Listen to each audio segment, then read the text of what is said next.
हमारा हीरो सुभाष चंद्र बोस, छत्रपति महाराजा शिवाजी होने चाहिए थे, वीर सावरकर होने चाहिए थे, लेकिन हमारे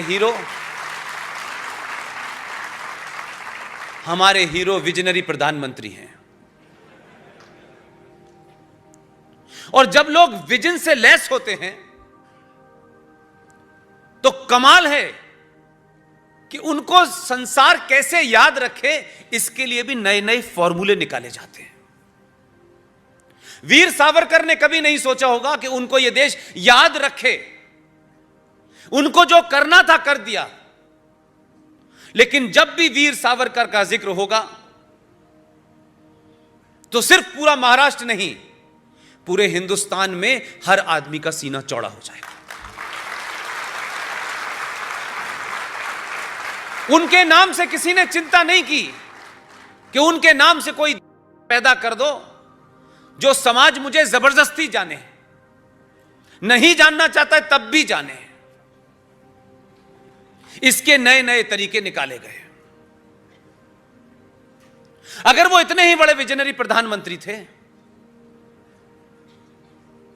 तो 14 नवंबर को वो पैदा हुए तो समझ में आता है,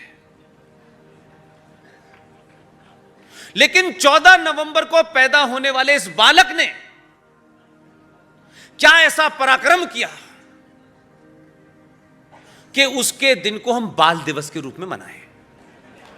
उस बालक के कुछ कारनामे बताए जाएं। वो हिमालय पे चढ़ गया, वो समुद्र में चला गया, क्या उसने ऐसा कर दिया कि ये देश 14 नवंबर को तुम्हें जबरदस्ती याद करे। इसलिए मैं कहता हूं, आप आने वाली नस्लों को सही बात बताएं। 14 नवंबर को उन्हें बच्चों से विशेष लगाव था, यह बताया गया। मोदी को विशेष नफरत है बच्चों से, इसलिए नहीं बताया जाता। बाकी जितने प्राइम मिनिस्टर हैं उन्हें घोर नफरत थी बच्चों से, इन्हीं को खास प्यार था। मैं कुछ बातों को इस संदर्भ में इसलिए कहता हूं कि 90 करोड़ सनातन के मानने वाले, इसके 10% लोग भी अपनी बातचीत में, आम चर्चा में कुछ बातों को उठाएंगे तो सरकार करती है नहीं करती है यह महत्वपूर्ण बात नहीं है, लेकिन समाज में वो कहानी जिंदा हो जाती है।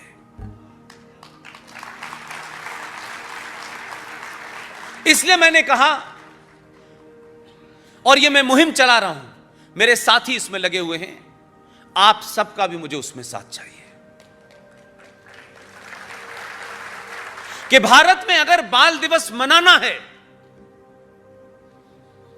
और बाल दिवस क्या होता है, आने वाली नस्लों के सामने किसी बच्चों की बहादुरी की बात करनी है तो 26 दिसंबर को क्यों ना मनाया जाए। आप पूछ सकते हैं ये 26 दिसंबर को कौन पैदा हुआ था। 26 दिसंबर को कोई पैदा नहीं हुआ था। गुरु गोविंद सिंह के 4 पुत्र थे, 4 पुत्र थे उनके।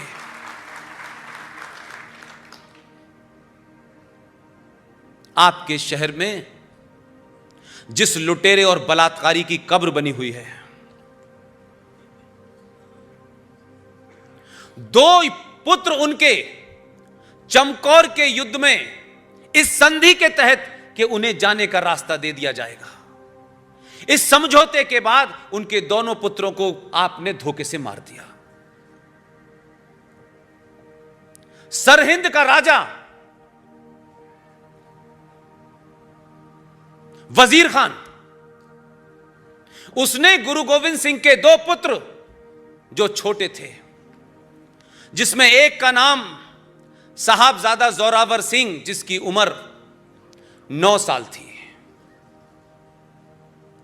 उनका सबसे छोटा पुत्र साहबजादा फतेह सिंह, जिसकी उम्र 6 साल थी। सरहिंद के राजा ने कहा इनके पुत्रों को इस्लाम कबूल कराना है। उसका अर्दली आया और जब उसने फरमान सुनाया यह सब कहानी मैं आपको नहीं सुना रहा। अगर आपको जाना है पंजाब जाइए, सरहिंद में दोनों बच्चों के मकबरे बने हुए हैं, दीवार पे सब कुछ वो लिखा हुआ है जिसे इस इतिहास से छुपाया गया। उस बच्चे से कहा गया कि इस्लाम कबूल कर लो, नहीं तो गर्दन कलम कर दी जाएगी। 6 साल के साहबजादा फतेह सिंह ने कहा, वाहे गुरु के अलावा किसी को नहीं मानता, किसी कीमत पे धर्म नहीं बदलूंगा।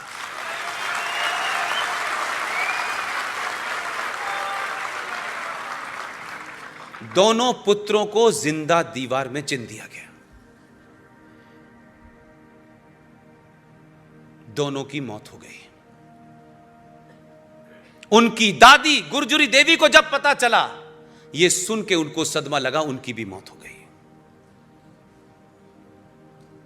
और वो इतना बर्बर था वजीर खान कि दोनों पुत्रों को दफनाने के लिए, उनका अंतिम संस्कार करने के लिए जमीन नहीं थी। राजा टोडरमल ने कहा कि इतनी जमीन का कितनी अशरफी लोग हैं। उन्होंने जितनी जमीन चाहिए थी उतनी जमीन पे सारी अशरफियां बिछा दी, कहा कि इसकी कीमत ले लो। और फिर वहां उन दोनों का दाह संस्कार हुआ। लेकिन इससे आगे एक बहुत इंपॉर्टेंट स्टोरी है। यहां तक तो मानता हूं मैं कि अगर उनकी मौत, उनकी शहादत 26 दिसंबर को हुई थी, तो अगर भारत के बच्चों को 26 दिसंबर को अगर आप बाल दिवस मनाते, तो भारत के बच्चों को इतिहास भी पता चलता और अपने पूर्वजों का पुरुषार्थ भी पता चलता।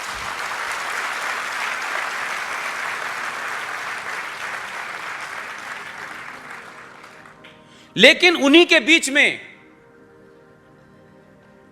एक सनातनी हिंदू ब्राह्मण, उन्होंने यह कसम खाई कि जब तक मैं इन बच्चों का बदला नहीं ले लूंगा, तब तक मैं जिंदा नहीं रहूंगा। उन्होंने अमृत चखा और वो सनातनी हिंदू ब्राह्मण अमृत चखने के बाद बंदा बहादुर बन गया। युद्ध हुआ। जिस शख्स ने उन दोनों बच्चों को दीवार में चिना था, युद्ध में उनकी गर्दन काट दी।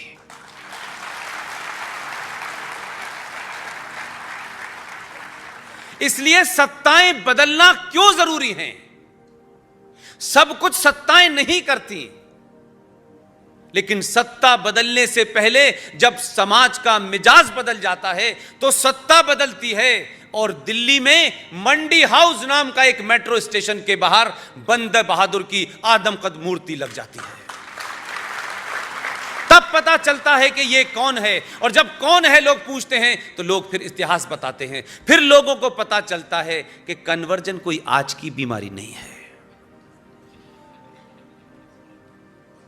बहुत पुरानी बीमारी है। उस पुरानी बीमारी से निपटने के लिए जो बंदा बहादुर ने किया था, वो आज भी हो सकता है। यह आपको सोचना है कि आप एक राष्ट्र के रूप में, एक सभ्यता के रूप में इतिहास में दर्ज होना चाहते हैं, या चापलूसों की इस दुनिया में कुछ बड़े पद, जीवन भर सरकार की नौकरी करके सरकार के लिए झूठ बोलते रहना, और जब रिटायरमेंट आए तब सरकार से ये उम्मीद करना कि जो हमने तुम्हारे लिए इतना झूठ बोला था, उसमें बुढ़ापे में रिटायरमेंट के बाद फिर हमें एक पद दे दो। दुनिया में उन्हें कोई याद नहीं रखता है। बहादुरों की कहानियां कितनी भी छुपा लीजिए, समय आने पर बाहर भी आती हैं और दुनिया उन पर गौरव भी करती है।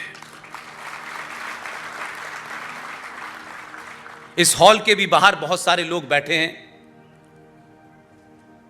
मुझे बताया गया कि इस हॉल में जगह कम होने के कारण बाहर आपने टेलीविजन का इंतजाम किया है। आपके बीच में मुंबई के अंदर वाल्मीकियों के अधिकारों के लड़ने वाली एक महिला भी है। जो मुंबई से चल के यहां आई है।